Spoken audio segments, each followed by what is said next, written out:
Is that a new Mercedes? I stood in my driveway staring at my sister Laura as she stepped out of a gleaming black SUV that probably cost more than my annual salary. Just last week, she'd told me she was still too financially stretched to start repaying the money she'd borrowed. Oh, this? Laura ran her hand along the car's pristine hood. Just got it yesterday. Great lease deal. You wouldn't believe the features it has. My name is Rachel Sullivan, and at 32, I was watching my sister flaunt a luxury car while the $45,000 I'd lent her a year ago sat unpaid. Money that had come from my house down payment fund. Money I'd saved over years of careful budgeting and overtime work at my graphic design firm. I thought you were in financial trouble, I said, trying to keep my voice steady. That's why you needed to borrow money, remember? To avoid bankruptcy? Laura waved her hand dismissively. I still am.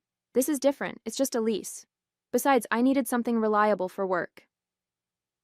I remembered the day she'd shown up at my door in tears, mascara running down her face, how she'd sobbed about mounting credit card debt, about possibly losing her house, about needing help, just this once. I'd written the check that same day, draining most of my savings because that's what sisters do. They help each other. Your old car was only 3 years old, I pointed out, and you promised to start repaying me after 6 months. Don't be so uptight, Rachel. You're doing fine. You've always been good with money. It's not like you really need it right now anyway. She pulled out her phone, checking her reflection in its screen. Oh, did I tell you I'm planning a trip to Europe this summer? You should come, though it might be a bit expensive for you. I stood there speechless. The casual way she dismissed my loan, the implicit suggestion that being good with money somehow meant I didn't deserve to be repaid, the audacity of inviting me on an expensive vacation while owing me thousands, it all hit me at once. Actually, I do need the money, I said. I'd planned to use it for a house down payment. Well, maybe this is a sign you should keep renting. Property ownership is so much responsibility. She glanced at her watch. Anyway, I can't stay. I've got a spa appointment. We should do lunch soon. As I watched her drive away in her brand new Mercedes, something inside me snapped. A year of excuses, deflections, and broken promises crystallized into a moment of clarity. My sister wasn't just bad with money. She was taking advantage of me, and I'd let her do it. The pattern was nothing new. Growing up, Laura had always been the charming one, able to talk her way into, or out of, anything. When she maxed out her first credit card at 19, my parents paid it off. When she dropped out of college after 3 expensive semesters, they called it finding her path. Every financial disaster was met with support, understanding, and usually a check. I'd taken a different route, working through college, building my graphic design career from internships up, saving carefully. My parents called me the responsible one, but the way they said it made it sound boring, like being good with money was somehow less impressive than Laura's endless string of exciting mistakes. That evening, I pulled up my bank statements, looking at the sharp drop in my savings from a year ago. I'd had almost $60,000 saved, enough for a decent down payment in our area. Now, thanks to Laura, I was back to renting a small apartment while watching my sister cruise around in a luxury car. My phone buzzed with a text from my mom. Laura just showed us her new car. Isn't it gorgeous? She said she got an amazing deal. Of course she had. Laura always got amazing deals that somehow left her broke. I thought about telling my mom about the unpaid loan, but I already knew how that conversation would go. She's going through a rough time, my mom would say. You know how hard things have been for her since the divorce. Laura's divorce had been 3 years ago, but it was still her get-out-of-responsibility-free card. Never mind that her ex-husband had left her with a paid-off house and a generous settlement. Somehow she'd burned through all of it while maintaining her expensive lifestyle. I opened my email, finding Laura's desperate message from a year ago. I promise I'll pay you back in 6 months, tops. You're my only hope, Rachel. I could lose everything. I know it's a lot to ask, but you've always been so good with money. Please help me. I'll never forget this. Below that were months of follow-up emails, each with a different excuse for why she couldn't start repaying me yet. Car repairs. property taxes, a leaky roof. Yet somehow she'd had money for regular salon visits, weekend trips, and now a brand new Mercedes. My computer pinged with a new email, Laura sending photos of her car to the whole family. "New beginnings," she wrote. "Sometimes you have to invest in yourself." Invest in yourself. With my money. Money that was supposed to be investing in my future, in my dreams of home ownership. I closed my laptop, my hands shaking with anger. This wasn't just about the money anymore. It was about respect, about family, about being taken for granted. The next day I started gathering evidence. Every email, every text message, every bank transfer, I documented it all. My graphic design training came in handy as I created a detailed timeline of Laura's promises and excuses. The pattern was almost laughable. Urgent pleas for help followed by months of evasion, sprinkled with casual mentions of her latest splurges. I even found the napkin where she'd scribbled her repayment plan that day in my kitchen. 6 months tops, she'd written, complete with monthly payment amounts she'd never made. I'd kept it, thinking it might matter later. Now it sat in my growing file of broken promises. My phone buzzed with another text from Laura. "Hey sis, some friends are planning a spa weekend next month. You should come. We could do a payment plan for your share." I stared at the message in disbelief. She was inviting me to spend money on a spa weekend while sitting on $45,000 of my savings. The sheer audacity of it made my blood boil. That evening, my cousin Jenny called. "I saw Laura's new car on Instagram," she said cautiously. "Isn't that the same sister who borrowed your house down payment?" "The very same," I replied. "Rachel," Jenny's voice turned serious. "You need to do something. This isn't okay. My husband's a lawyer. He keeps saying you should have gotten something in writing." She was right, of course. I'd trusted family instead of protecting myself, but it wasn't too late to fix that mistake. "You know what will happen," Jenny warned. "The whole family will say you're being harsh. They'll tell you to be understanding because she's going through a hard time." "She's been going through a hard time since high school," I said. "Meanwhile, I'm the one living in a one-bedroom apartment because my savings are sitting in her driveway." After hanging up, I opened my laptop and started researching small claims court procedures. The maximum claim amount in our state would cover most of what Laura owed me. I also found templates for formal demand letters, the first step in legal proceedings. My hands shook as I typed Laura's name into the template. This would change everything. No more family dinners pretending everything was fine. No more playing the understanding sister while watching Laura spend my money. No more being the family ATM. But as I looked around my small apartment, at the life I'd put on hold to help her, I felt my resolve strengthen.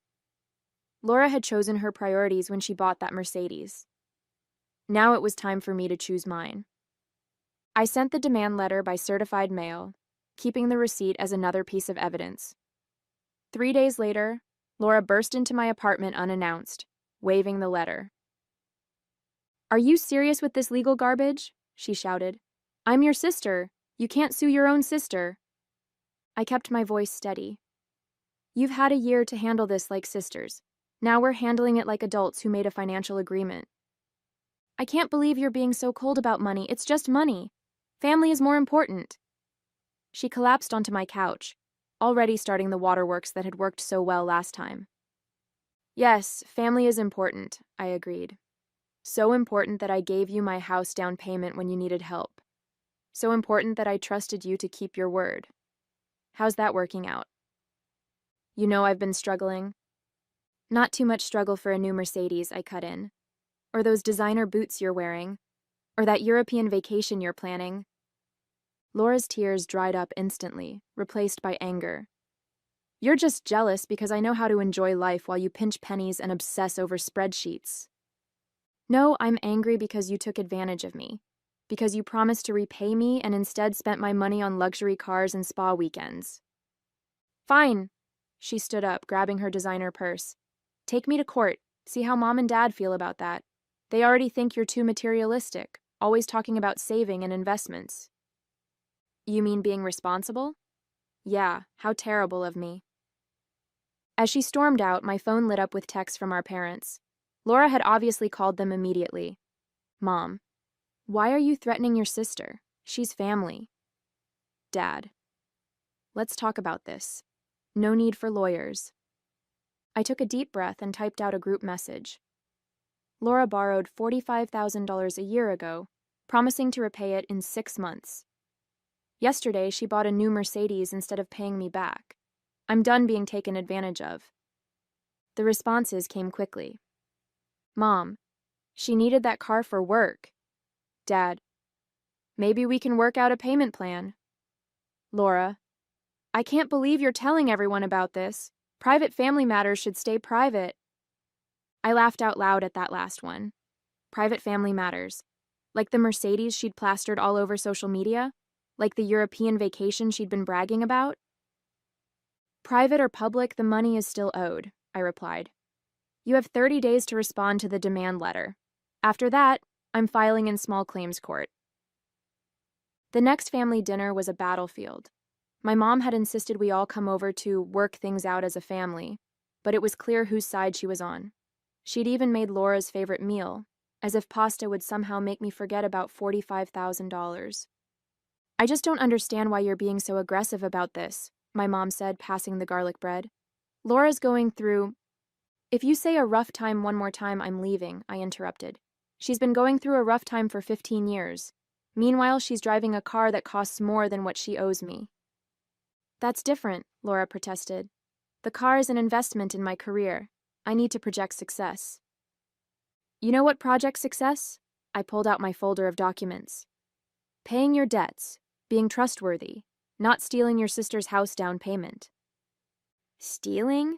Laura gasped. I borrowed it. You agreed. You borrowed it with specific promises that you broke. That's called fraud. My dad, who'd been quietly eating his pasta, finally spoke up. Maybe we could help. Your mother and I could contribute something. No. I set down my fork. This isn't about the family helping Laura out of another mess. This is about Laura facing consequences for once in her life. But we're family, my mom insisted. Family helps each other. Really? Where was this family helps each other philosophy when I needed a roommate after college? Laura had that big empty house, but you said I needed to learn independence. Laura rolled her eyes. That was different. Yes, it was different. Because it was me needing help instead of you. Everything's different when it's me. So, you've always been so good at handling things on your own, my mom started. That's not a punishment, Mom. Being responsible shouldn't mean I'm less deserving of consideration, of respect, of having my sister keep her word. The silence that followed was deafening. My mom looked close to tears. My dad studied his plate, and Laura just looked angry, like I was the one who had betrayed her. I'm filing in small claims court next week, I said, standing up. You can either start taking this seriously, or you can explain to a judge why you bought a luxury car instead of repaying your debt. If you do this, Laura warned, it will change everything. I looked at my sister, really looked at her. The designer clothes, the perfectly manicured nails, the entitled attitude that our family had carefully nurtured for years. Everything already changed, I replied. It changed the day you decided your Mercedes was more important than your word. True to her word, Laura rallied the extended family against me. Aunts called to tell me I was being unreasonable. Cousins sent messages about family loyalty. Even my grandmother weighed in, saying she was disappointed in my choices. I saved all their messages in my legal file. Each one proved how Laura had weaponized the family against me, turning my attempt to get repaid into an act of betrayal. Only Cousin Jenny stood by me, sending daily texts of support and updates from her lawyer husband about what to expect in court. A week before the court date, my parents made one last attempt at intervention. They invited me over, and I found Laura there too, sitting at the kitchen table like we were kids about to be disciplined. We have a proposal, my dad said, pulling out his checkbook. We'll pay half of what Laura owes you. You can drop the court case, and we can put this whole ugly business behind us. That's very generous of you, I replied. But no, this isn't about you fixing Laura's mess again. It's about Laura facing consequences. I could lose my car, Laura burst out. They might repossess it if I have to pay you back all at once. You should have thought about that before buying it with my money. It wasn't your money anymore. I borrowed it. That's not how loans work, Laura. You don't just get to decide you're keeping it. My mom started crying. Please, Rachel. This is tearing our family apart. No, Mom. Laura's actions tore this family apart. I'm just refusing to pretend it didn't happen. But she's your sister, my dad tried again. Yes, she is. And as my sister, she should have respected me enough to keep her word. To not buy luxury cars while owing me money. To not treat me like a bank that doesn't need to be repaid. Laura stood up suddenly. Fine. You want to destroy this family over money? Go ahead. But don't expect me to ever forgive you. I watched her storm out, remembering all the times I'd seen this same performance. The dramatic exits, the tears, the guilt trips. They'd always worked before. The family would rush to soothe Laura, to fix things for Laura, to make excuses for Laura. Not this time. I'll see you in court, I called after her. Then I turned to my parents. And if you try to pay her debt for her, I'll name you as co-defendants for attempting to obstruct justice. My dad's face went pale. My mom's tears stopped abruptly. For the first time, they looked at me not as the reliable daughter they could take for granted, but as someone capable of standing her ground. The morning of court, I arrived early, dressed in my most professional outfit, and carrying my carefully organized file of evidence. Jenny came with me for support, while her husband had helped me prepare my presentation to the judge. Laura showed up late, of course. She breezed in, wearing designer clothes and carrying a new handbag that probably cost more than my monthly rent. Our parents sat behind her, looking uncomfortable in the small claims courtroom. The judge was a no-nonsense woman in her 60s who listened carefully as I presented my evidence: the original bank transfer, Laura's written promises, the timeline of excuses, and photos of her recent purchases, including the Mercedes. When it was Laura's turn to speak, she tried her usual tactics. She cried. She talked about family loyalty. She mentioned her divorce from 3 years ago. She explained how the car was a necessity for her real estate career. The judge wasn't moved. Ms. Sullivan, she addressed Laura, are you telling me you purchased a luxury vehicle while owing your sister $45,000? It's just a lease, Laura protested, and I needed it for work. That's not what I asked. Did you buy a new car instead of repaying your sister? Well, yes, but... And these vacation photos posted on your social media last month? Was this trip necessary for work as well? Laura shifted uncomfortably. No, but... Miss Sullivan, this court takes a very dim view of individuals who demonstrate such blatant disregard for their financial obligations. Your sister provided substantial evidence of both the loan and your ability to repay it, had you chosen to do so. I watched Laura's face as she realized her usual manipulations weren't working. The judge wasn't family. She couldn't be swayed by tears or guilt trips or claims of hard times. Furthermore, the judge continued, your social media posts suggest a pattern of frivolous spending while actively avoiding your debt. This court finds in favor of the plaintiff. You are ordered to repay the full amount of $45,000 within 90 days. 90 days? Laura gasped. That's impossible. I don't have that kind of money. Perhaps you should consider selling your new car, the judge suggested dryly. Next case. In the hallway afterward, Laura lunged at me. Happy now? You've ruined everything. You ruined it, I replied calmly. You ruined it when you decided your luxury lifestyle was more important than your integrity. My parents hovered nearby, looking lost. They'd never seen Laura face real consequences before. They'd never seen me stand up to her like this. We could help with the payments, my dad started to offer. Don't you dare, I cut him off. She got herself into this mess with her choices. She can get herself out the same way. As I walked out of the courthouse with Jenny, I felt lighter than I had in months. The money mattered, yes, but this was about more than that. It was about standing up for myself, about refusing to be taken advantage of, about finally breaking the family pattern of enabling Laura's behavior. The aftermath of the court case rippled through our family like a tidal wave. Laura had to surrender her Mercedes to pay part of her debt to me.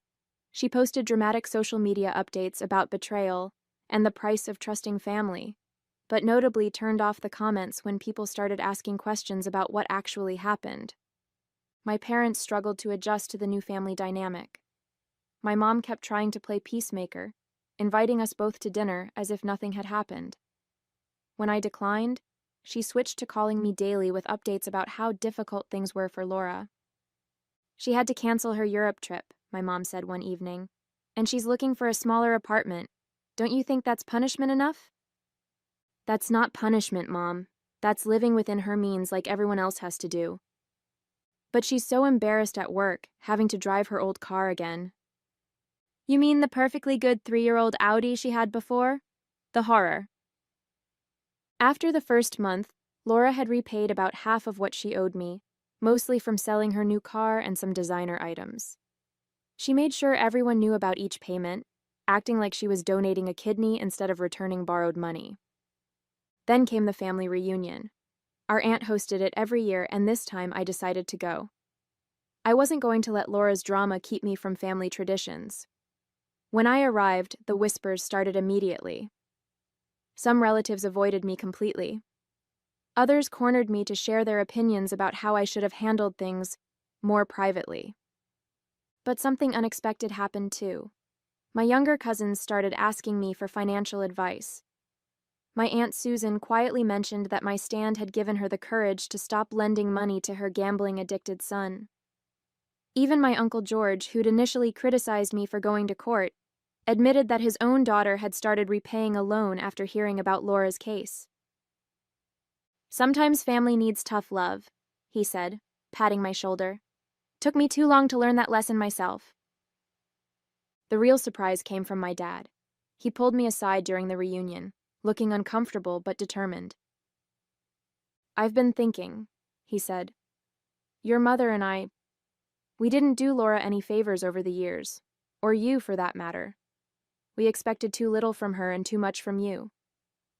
Dad? No, let me finish. Watching you stand your ground, even when everyone was against you, it made me realize how much we've enabled her behavior, and how unfair we've been to you. He pulled out an envelope. This isn't to pay her debt. This is different. Your mother and I, we helped Laura with a down payment when she bought her house. We should have done the same for you. It's not the full amount, but it's a start. I looked at the check. It was for $25,000. Not just money, but acknowledgement, recognition, respect. Thanks, Dad, I said, blinking back tears. This means a lot. 6 months after the court case, Laura finally made the last payment. She transferred the money without a word, but posted a vague social media message about closing difficult chapters and moving forward. Our mutual friends told me she'd started seeing a financial advisor and was actually sticking to a budget for the first time in her life.